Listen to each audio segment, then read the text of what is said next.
네, 이 아침에 주시는 하나님의 말씀은 로마서 10장 14절에서 21절까지의 말씀입니다. 로마서 10장 14절에서 21절까지의 말씀입니다. 네, 저 한 절, 여러분 한 절 교독하시겠습니다. 그런즉 그들이 믿지 아니하는 일을 어찌 부르리요? 듣지도 못한 일을 어찌 믿으리요? 전파하는 자가 없이 어찌 들으리요?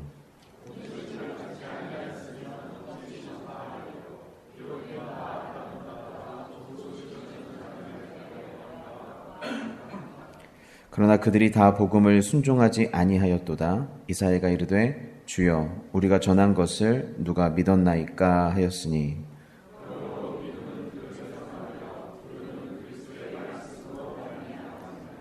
그러나 내가 말하노니 그들이 듣지 아니하였느냐? 그렇지 아니하니 그 소리가 온 땅에 퍼졌고 그 말씀이 땅끝까지 이르렀도다 하였느니라.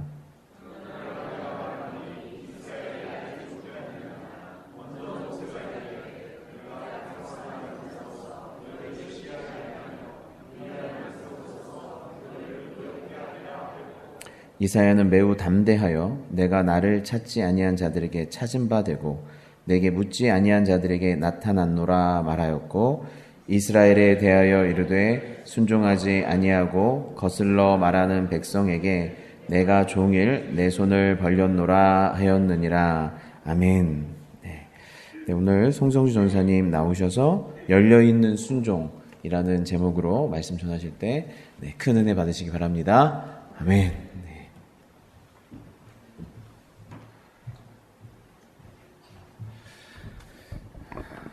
할렐루야. 오늘 아침에도 말씀을 듣기 위해서 새벽을 깨고 예배에 전으로 오신 성도님들 축복합니다. 제가 아직 대형교회 설교는 익숙치 않아서 제가 좀 틀리거나 좀 원고를 많이 이렇게 보면서 읽더라도 좀 너그러운 마음으로 이해해 주시리라 믿습니다. 제가 아는 집사님들 중에 이렇게 틈만 나면 이렇게 고백하는 집사님이 있었어요. 하나님은 당신을 사랑하십니다. 그래서 오늘 여러분들 보면서 너무 사랑스러워서 이 고백을 함께 나누고 싶었습니다. 하나님이 여러분들 사랑하십니다. 많이 사랑하십니다. 그래서 하나님이 여러분들 너무 사랑하셔서 예수님을 우리에게 보내주셨어요.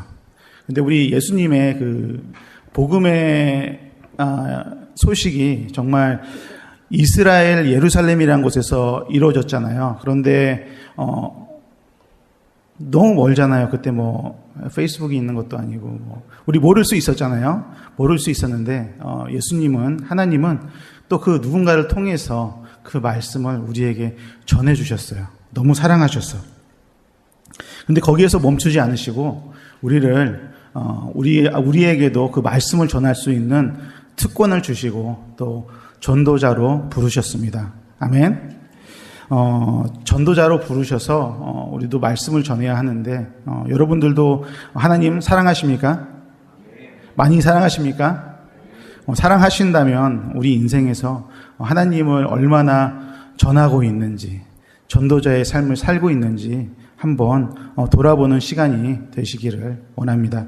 오늘 얼마나 전도했지? 그리고 우리가 전도는 어떻게 해야 되는 거지? 전도의 의미는 무엇일까? 이렇게 한번 생각해보는 시간이 됐으면 좋겠습니다. 우리가 14절과 15절의 말씀을 풀이하려면요, 우리 13절부터 이제 거슬러 올라가야 되는데요. 우리 함께 13절부터 읽어보겠습니다. 우리 함께 읽어볼게요. 누구든지 주의 이름을 부르는 자는 구원을 받으리라. 그렇죠? 누구든지 구원을 받으려면은 벌써 조건이 있습니다. 조건이 무엇이죠? 누구든지 주의 이름을 부르는 자는. 그런데 또 바울이 얘기하는데요. 우리 14절에 보면은 조건이 더 있어요. 이제 부르려면은 또 조건이 있어요. 우리 14절 한번 같이 읽어볼게요. 그런즉 그들이 믿지 아니하는 일을 어찌 부르리요? 듣지도 못한 일을 어찌 믿으리요? 전파하는 자가 없이 어찌 들으리요? 이제 계속 조건이 늘어나기 시작하죠. 그래서 부르려면 이제 들어야 하고 믿어야 하고 이제 믿으려면 들어야 하고 들으려면은 이제 전파돼야 하고 이렇게 막 조건이 있습니다. 근데 거기서 끝이 아니죠. 15절에 한 가지 조건이 더 있습니다. 함께 읽어볼까요? 보내심을 받지 아니하였으면 어찌 전파하리요? 기록된 바 아름답도다 좋은 소식을 전하는 자들의 발이요 함과 같으니라. 그렇죠? 이렇게 조건이 계속 붙습니다. 전파하는 자가 있으려면은 어떻게 해야 된다고 하죠? 보내심을 받아야 하는 것이라고 말하고 있습니다. 이것이 복음 전파의 원리입니다. 이렇게 구체적으로 복음 전파 생각해 본 적 있으세요? 이거는 마치 복음의 전파를 이렇게 해보해 놓은 것 같죠. 그래서 원리가 뭐라고 하죠? 보내심을 받아야 전파하고, 전파해야 듣고, 들어야 믿고, 믿어야 주를 부를 수 있다는 것입니다. 아멘.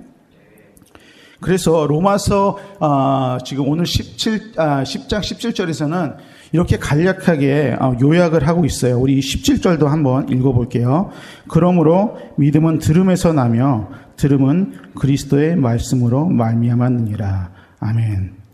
결국 이렇게 짧게 이 복음의 원리를 짧게 요약하면은 결국 믿음은 들음에서 나는 것인데요. 근데 우리가 이 들음을 단순히 들음으로만 생각할 것이 아닐 게 뭐냐면은 이 들음은 예수 그리스도의 말씀으로부터 온다는 거예요. 그래서 이 믿음이 들음에서부터 온다는 것이 내 안에서 우러나는 것이 아니죠. 그래서 이 믿음은 외부로부터 오는, 밖으로부터 오는 은혜라는 것입니다. 그래서 외부로부터 오는 이 은혜를 설명해 드리면요. 예수님의 말씀이 내 안에서 시작된 것도 아니고 스스로 선택해서 우리가 안 것도 아니고 우리가 어떤 결심을 해서 알게 된 것도 아니라는 것입니다. 외부로부터 전달된 예수님의 말씀인 것입니다. 결국 믿음은 정말로 들음에서 나는 것이죠. 아멘. 그래서 우리 인생에서 전도와 선교가 그렇게 중요한 역할을 하는 거예요. 이 말씀이 전도와 선교를 통해서 전달되기 때문이죠. 그래서 내가 하나님 앞에서 구원을 받는 것이 내 책임이고 내가 해결하는 것이 아니라 전에는 몰랐던 제3자였던 예수님을 통해서 누군가를 통해서 믿어지는 거죠. 만일 제가 물에 빠져서 정신을 잃었다고 가정해 볼게요. 저는 아주 수영을 잘하지는 않지만 그래도 물에 떠 있을 정도는 되는데요. 그래도 제가 물에 빠져서 정신을 잃었다고 가정을 해볼게요. 그런데 일어나 보니까 제가 살았어요. 그런데 누가 살려준지 몰라요. 그런데 알고 보니까 어떤 잘생긴 미국 분이 저를 살려줬다고 누군가 저에게 전해주시는 것이죠. 그래서 준비되어 있지 않았던 제가 정신을 잃었을 때 제 구원이 내가 모르는 누군가로부터 온 거예요. 그래서 그 사람이 아무도 몰랐던 사람이 그 구원을 통해서 저는 은혜를 입게 되는 것이죠. 그렇죠. 저는 몰랐는데 누군가 이야기해 준 거예요. 그래서 들음으로 인해서 아무것도 아니었던 사람이 은인이 되는 거예요. 그래서 인간관계에서는 누군가 저를 살려주면 은인이 되지만 우리 예수님은 인류를 살리시고 아버지가 되셔서 우리를 자녀 삼아 주셨어요. 그래서 이 소식을 접할 때 우리는 들음으로 오는 은혜인 거예요. 그것이 믿음이 되고, 그렇죠? 내 안에는 있을 수 없는, 스스로는 이룰 수 없는 구원, 이것이 외부로부터 오는 은혜입니다. 그래서 10장 15절은 이렇게 고백하고 있습니다. 우리 한번 같이 읽어볼까요? 보내심을 받지 아니하였으면 어찌 전파하리요? 기록된 바 아름답도다 좋은 소식을 전하는 발이여 함과 같으니라. 바울은 이사야서 52장 17절을 인용해서 이렇게 고백을 하고 이 말씀을 인용하고 있습니다. 우리 이사야서도 한번 같이 읽어볼게요. 좋은 소식을 전하며 평화를 공포하며 복된 좋은 소식을 가져오며 구원을 공포하며 시온을 향하여 이르기를 내 하나님이 통치하신다 하는 자의 산을 넘는 발이 어찌 그리 아름다운가. 그래서 외부로부터 오는 복음의 말씀을 듣고 믿으려면 우리는 과연 어떠한 사람이 되어야 할까요? 말씀을 전달하는 외부인이 되어야죠. 전도자가 되어야죠. 선교사가 되어야죠. 이게 다 우리의 부르심인 것입니다. 평화를 공포하고 복된 소식을 가져오며 구원을 공포하며 내 하나님이 통치하신다. 예수님이 우리를 구원하셨다. 유한겔리온을 전하며 외치는 그 소식을 듣고 산을 넘는 성도님들의 아름다운 발이 되시기를 축복합니다. 그래서 누군가는 복음을 들으려면 나는 오늘 전도자가 돼야 되는 것인데요. 이것은 모두에게 평등한 것이고요. 하나님이 원하시는 것이고요. 예수님이 명령하신 것이고요. 또 우리에게는 필연적인 것이에요. 우리를 다 전도자로 부르셨어요. 그래서 전도하기로 작정하지 않으면 안 돼요. 오늘 복음을 들고 산을 넘지 않으면 안 돼요. 듣고 믿어지는 이 복음의 원리 중에서 제일 중요한 부분이 듣는 것인데 우리가 복음을 들고 나아가지 않으면은 이 듣는 부분이 이루어지지가 않아요. 이 듣는 부분이 이루어지지가 않으면은 믿지를 못하는 것이죠. 그런데 항상 우리가 좀 뭔가 부족하고 준비가 안 된 것 같고 말씀도 잘 모르는 것 같고 그러잖아요. 그래서 사도 바울은 우리가 부족하다고 느낄까봐 우리에게 오늘 이 말씀을 준비하신 것 같습니다. 그래서 고린도전서 1장 26절, 29절을 한번 26절에서 29절을 한번 함께 읽어보실게요. 형제들아 너희를 부르심을 보라. 육체를 따라 지혜로운 자가 많지 아니하며 능한 자가 많지 아니하며 문벌 좋은 자가 많지 아니하도다. 그러나 하나님께서 세상에 미련한 것들을 택하사 지혜 있는 자들을 부끄럽게 하려고 하시고 세상에 약한 것들을 택하사 강한 것들을 부끄럽게 하려 하시며 하나님께서 세상에 천한 것들과 멸시받는 것들과 없는 것들을 택하사 있는 것들을 폐하려 하시나니 이는 아무 육체도 하나님 앞에서 자랑하지 못하게 하려 하심이라. 아멘.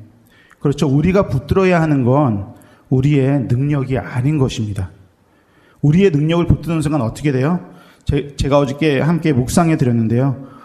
우리가 우리의 능력을 붙듦과 동시에 내가 내 삶의 중심이 되는 거예요.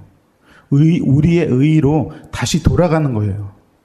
이것이 이스라엘 민족이 실패한 이유라고 했습니다.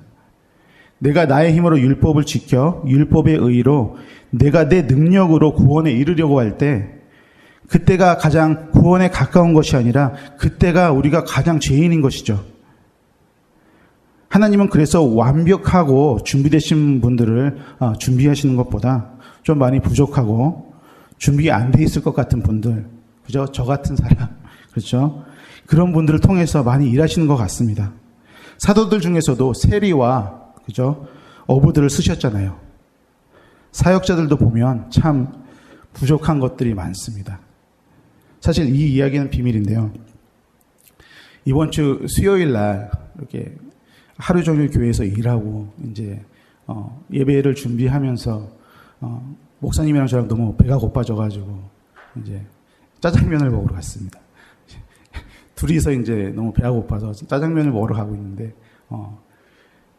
운전하고 가다 보니까는 가다가 알게 된 사실이 우리 둘 다 지갑을 안 가지고 왔어요. 이렇게 결국에는 애플페이로 어떻게 결제가 됐는데 이렇게 부족한 사람들을 하나님은 오늘도 쓰시고 계신 거죠. 네. 참 많이 부족합니다. 네. 그래서 우리 능력보다는 복음이 우리 삶에 얼만큼 잘 배어 있느냐, 그것이 전도에 있어서 더 중요한 것 같습니다. 어느 축구 선수가 이렇게 축구를 해서 골을 넣고 기도하면서 멋있는 세레모니를 했어요. 그런데 다른 축구 선수가 그것을 보고 나도 저렇게 골을 넣었을 때 기도로 멋진 세레모니를 해야지 하고 이 선수가 골을 넣었어요. 근데 이제 골을 넣고 막 사람들이 환호 속에 뛰다가 기도하는 걸 깜빡하고 잊어버린 거예요. 그죠? 사람들이 환호할 때 정말 기도를 못한 거예요. 근데 이 첫 번째 선수와 이 선수의 차이는 무엇일까요? 첫 번째 선수는 기도가 항상 이게 삶에 배어있던 사람이에요. 그래서 이렇게 불시에도 기도가 나오는 거고, 이렇게 처음으로 하려고 했던 사람은 세상의 환호 속에 내 의의가 드러나는 순간에 금방 기도하는 것을 까먹고 마는 것이죠. 그리고 이전에 임채영 목사님이 우리 어거스틴 교부에 대해서 이야기하신 적이 있는데요. 어거스틴은 다시 한번 말씀드리지만 망나니였습니다. 막 산 사람이었는데요. 어느 날 정원에 앉아있던 어거스틴은 어떤 아이의 노랫소리를 듣습니다. 그 노랫소리는 이 로마서 13장 12절에서 14절의 노래였다고 합니다. 그때 이 누군지도 모르는 이 아이의 노래를 들었을 때 그때 어거스틴은 복음을 깨닫고 회심을 했다고 하죠. 그리고 정말 유명한 설교자이신 찰스 스퍼전 목사님도 어떤 눈 오던 날 변두리 마을에서 어떤 젊은 청년이 스퍼전 목사님에게 복음을 전해주자 그때 회심했다고 합니다. 어거스틴이 만났던 아이도 찰스 스퍼전 목사님이 만났던 청년도 누군지 모르지만 다만 알 수 있는 것은 이 아이들의 삶에, 이 청년의 삶에 예수님의 복음이 배어 있던 것이죠. 그래서 발걸음이 아름답다고 하잖아요. 그 소식을 전하는 발이 아름답다고 하는데요. 그 발걸음이 특별한 것이 아니라 그 발걸음은 우리의 일상인 것입니다. 우리의 일상이 복음의 전달자가 되어야 하는 것입니다. 물론 멀리 가서 전방 선교도 하고 예수님 모르는 사람들에게 유한겔리온 외치면서 복음을 전하는 것도 중요하지만 우리의 일상이 복음의 향을 낸다면 우리 주변도 우리를 통해 믿고 예수님의 이름을 불러서 구원에 이를 것을 믿습니다. 아멘. 그래서 이재철 목사님은 다음과 같은 말을 하셨습니다. 우리 함께 읽어볼까요? 가장 가까운 곳에 있는 사람이 바로 땅 끝입니다. 나와 가장 가까운 곳에 있는 사람은 지구 한 바퀴를 돌아 위치에 있는 것이라 생각할 수 있기 때문입니다. 세상 끝까지 가라는 주님의 명령이 지리적 개념이 아니라 복음이 알려지지 않는 곳을 가리킨다면 어디든지 세상 끝이 될 수 있습니다. 우리의 삶이 말씀과 전도의 생활화를 이루어갈 때 하나님께서는 그 모습을 아름답다 인정하시고 그처럼 아름다운 삶을 사는 우리를 통해 이 사회를 새롭게 변화시켜 가실 겁니다. 아멘.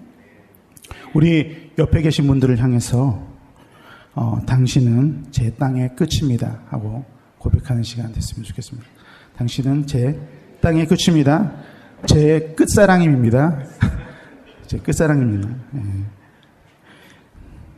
그래서 우리가 오늘 지금 본 이 첫 부분은 듣고 믿어야 구원을 받는데 전파하는 자, 부르심을 입은 자, 전도자, 그 선교사가 우리다라고 말씀하고 있는 것이죠. 그리고 그 걸음이 아름답듯이 우리의 일상이 전도자가 되어야 한다는 사명적 내용을 담고 있는 것입니다.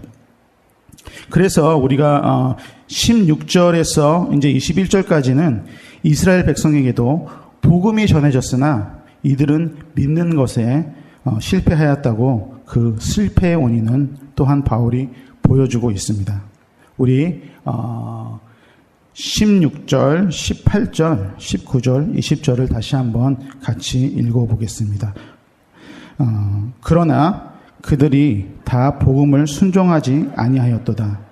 이사야가 이르되 주여 우리가 전한 것을 누가 믿었나이까 하였으니 그러나 내가 말하노니 그들이 듣지 아니하였으나 그렇지 아니하니 그 소리가 온 땅에 퍼졌고 그 말씀이 땅 끝까지 이르렀도다 하였느니라. 그러나 내가 말하노니 이스라엘이 알지 못하였느냐. 먼저 모세가 이르되 내가 백성 아닌 자로서 너희를 시기하게 하며 미련한 백성으로 너희를 노엽게 하리라 하였고, 이사야는 매우 담대하여 내가 나를 찾지 아니하는 자를 찾은 바 되고 내게 묻지 아니한 자들에게 나타났노라 말하였고. 아멘. 사도 바울이 10장에서 계속 이스라엘을 언급하는 이유는 이스라엘의 실패의 원인을 보여주고 싶어서입니다. 그 실패에 대한 하나님의 자세를 또한 보여주고 싶은 것이고요. 그래서 하나님이 어떻게 이스라엘에게 하셨고, 그리고 지금까지도 이스라엘을 향해서 어떻게 하고 계신가, 그리고 결국에는 이 이스라엘이라는 최악의 케이스를 통해서 복음을 우리는 어떻게 받아들이는 것이 옳은 것인가를 고민하고 있습니다. 그래서 16절에서는 이스라엘이 구원에 실패한 원인을 아주 잘 알려주고 있는데요. 그들이 다 복음을 순종하지 아니하였다. 그들이 복음이 전파됐는데도 다 순종하지 않았대요. 또 그럼 묻습니다. 우리가 전한 것을 누가 믿었나이까? 그래서 18절에서 이 답이 나옵니다. 그 소리가 온 땅에 퍼졌고 말씀이 땅끝까지 이르렀다. 이미 그 말씀이 다 퍼져 있고 땅끝까지 이르렀다고 고백하고 있습니다. 하나님은 말씀을 태초로부터 시작해서 이스라엘 백성에게, 선택된 백성에게 쭉 예언을 하시고 계셨고요. 또 그래서 이스라엘 백성들은 메시아가 오실 줄 알고 있었습니다. 더 나아가서 이방인들까지 축복해서 동참할 것이란 걸, 그 사실까지 알고 있음에도 불구하고 이스라엘 백성은 이것을 인정하지 않았습니다. 톰 라이트 주석가는 또 이렇게 주석하고 있는데요. 육체를 따른 이스라엘은 대체로 그 모든 사실로부터 계속해서 거리를 두었다. 그들은 신명기 32장을 비롯한 그들 자신의 예언서들을 통해서 하나님께서 이방인들을 불러 그들의 축복에 동참하게 할 것이란 사실을 알고 있었다. 이스라엘은 말씀을 너무나도 잘 알고 있었고, 메시아가 올 것이라는 것도 너무 잘 알고 있었고, 또 이방인들 통해서 그 축복의 경로를 넓히실 거라는 걸 다 알고 있었음에도 불구하고 외면하고 끝까지 외면하는 이스라엘이었던 것이죠. 그래서 로마서 1장 5절 기억하세요. 그로 말미암아 우리가 은혜와 사도의 직분을 받아 그의 이름을 위하여 모든 이방인 중에서 비도 순종하게 하나니. 그렇죠? 우리 임청 목사님이 설교하실 때마다 외우게 하시는, 이 정도면 저도 5절까지는 외운 것 같아요. 여러분 어디까지 외우셨나요? 저는 딱 5절 지나니까 안 외워지더라고요. 그래서 아직도 노력하고 있는데요. 믿어 순종하는 게 참 중요하구나. 그렇죠. 이제 들어서 믿음이 생기는데, 믿음이 생기고 나서의 그 다음으로 제일 중요한 과정이 순종인 것이죠. 그렇죠. 말씀이 선포될 때에 믿어 순종하는 것이 너무 중요합니다. 이스라엘은 순종하지 못한 거예요. 하나님의 말씀을 받고 또 예수님이 오셔서 선포하셨음에도 불구하고 이스라엘 백성은 그 말씀에 순종하지 않았어요. 그래서 하나님은 얄미웠던 것 같아요. 이스라엘 백성이. 내가 이렇게까지 했는데 이렇게까지 말을 안 듣다니. 그래서 우리 애기들 밥 먹을 때, 애기들 밥 안 먹으면 어떻게 하죠? 일단 맛있겠다 하면서 다른 사람한테 주면서 아이고 맛있다 그러면서 먹게 하려는 노력이 있잖아요. 그래서 하나님이 그렇게 하신 것 같아요. 그래서 하나님이 선택된 백성을 넘어서 예수님을 통해 복음을 모든 나라와 다른 족속들에게 넓히세요. 그래서 10장 19절에서 20절에서 고백하는 것이 이것이죠. 그러나 내가 말하노니 이스라엘이 알지 못하였으나 먼저 모세가 이르되 내가 백성 아닌 자로서 너희를 시기하게 하며, 그렇죠, 시기하게 해서 돌아오게 하겠다는 거예요. 또 미련한 백성으로 너희를 노엽게 하리라 하였고, 그렇죠, 너희를 노엽게라도 해서, 너희를 시기하기라도 해서 너희들이 복음으로 돌아와서 믿어서 순종했으면 좋겠다라는 하나님의 마음이 담겨 있는 것이죠. 죄송합니다. 제가 너무 멀리 갔네요. 네. 그래서 이사야는 20절에서 이사야는 매우 담대하여 내가 나를 찾지 아니한 자들에게 찾은 바 되고 묻지 아니한 자들에게 나타났노라 말. 그래서 하나님이 이렇게 말씀을 복음을, 믿음을 옮기신 것이죠. 하나님 인내가 너무 대단하지 않으세요? 하나님이 이렇게 사랑하세요. 이스라엘을 시기하고 노엽게 해서라도 돌아왔으면 하는 마음이 엿보이죠. 다른 민족을 축복함으로써 돌아왔으면 하는 마음이 엿보이지 않나요? 제가 좋아하는 찬양 중에 청관응 목사님 찬양이 있는데 거기에 가사 중에 하나님은 당신은 사랑의 눈먼 주님, 그렇죠? 당신은 사랑의 눈먼 주님이 있습니다. 하나님은 사랑의 눈이 멋있어요. 우리를 너무 사랑해서 앞뒤 안 가리고 어떻게든 우리를 돌아오게 하시려고 애쓰는 분이세요. 이 정도로 이스라엘이 불순종했으면 우리가 하나님이었다면 어떻게 해요? 벌써 버렸죠. 벌써 없애버렸죠. 우리는 자식들이 평생을 이렇게 불순종하면은 어떻게 한다고 해요? 내가 너를, 요새는 안 쓰는 것 같아요. 최근에는 못 들어봤어요. 근데 옛날 드라마 보시면 내가 너를 호족에서 파버리겠다. 그렇죠? 호족에서 파버리겠다 그러잖아요. 그래서 정말 내가 하나님이었으면은 이스라엘 백성 정도면은 정말 호족에서 파버린다. 그죠? 그런데도 하나님은 그렇게 하시지 않으세요. 계속 컴플레인을 하세요. 그래서 우리 구약의 말라기를 보시면은 이렇게 끝을 맺습니다. 말라기 1장 6절에서 10절을 좀 길지만 함께 읽고 제가 여기서 읽을 테니까 뒤에서 좀 넘겨주세요. 자, 우리 6절에서 10절까지 읽어보겠습니다. 내 이름을 멸시하는 제사장들아, 나 만군의 여호와가 너희에게 이르기를 아들은 그 아버지를, 종은 그 주인을 공경하나니 내가 아버지일진데 나를 공경함이 어디 있느냐? 내가 주인일진데 나를 두려워함이 어디 있느냐? 하나 너희는 이르기를 우리가 어떻게 주의 이름을 멸시하였나이까 하는도다. 너희가 더러운 떡을 나의 단에 드리고도 말하기를 우리가 어떻게 주를 더럽게 하였나이까 하는도다. 이는 너희가 여호와의 식탁은 경멸히 여길 것이라 말하기 때문이라. 만군의 여호와가 이르노라. 너희가 눈먼 희생 제물을 바치는 것이 어찌 악하지 아니하며 저는 것 병든 것을 드리는 것이 어찌 악하지 아니하냐. 이제 그것을 너희 총독에게 드려보라. 그가 너를 기뻐하겠으며 너를 받아 주겠느냐. 만군의 여호와가 이르노라. 너희는 나 하나님께 은혜를 구하면서 우리를 불쌍히 여기소서 하여 보라. 너희가 이같이 행하였으니 내가 너희 중 하나인들 받겠느냐. 만군의 여호와가 이르노라. 너희가 내 제단 위에 헛되이 불사르지 못하게 하기 위하여 너희 중에 성전문을 닫을 자가 있었으면 좋겠도다. 내가 너희를 기뻐하지 아니하며 너희가 손으로 드리는 것을 받지도 아니하리라. 이러면서 말라기가 끝나요. 그렇죠?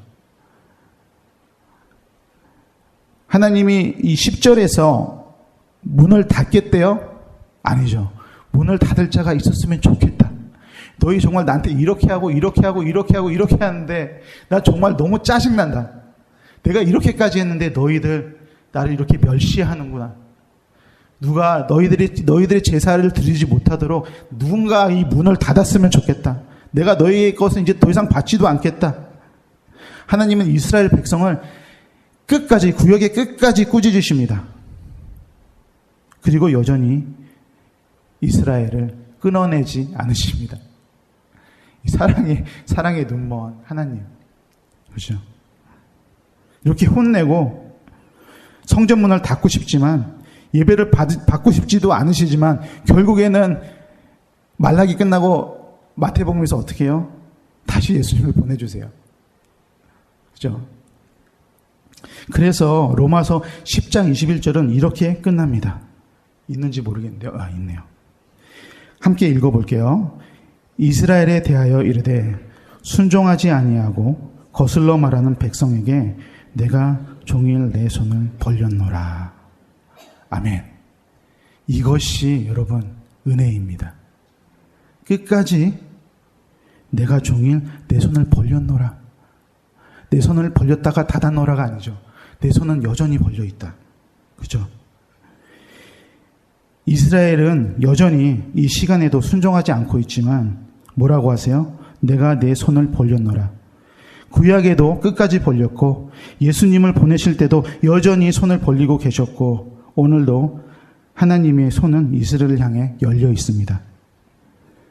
우리는 이스라엘을 통해서 배울 점이 많지만 하지만 이스라엘을 넘어 하나님의 사랑과 긍휼하심과 여전히 우리를 향해서도 열려있는 손을 오늘 여러분들 보시기를 원합니다. 하나님은 이스라엘을 열려있는 순종으로 부르시듯 우리도 아직까지 열려있는 순종으로 부르십니다. 전도만큼 중요한 것이 순종이시죠. 그렇죠? 그래서 순종할 때 전도의 길이 열리고 말씀이 전파되며 듣고 믿음이 생기게 하는 성도님 되시기를 축복합니다. 기도하겠습니다.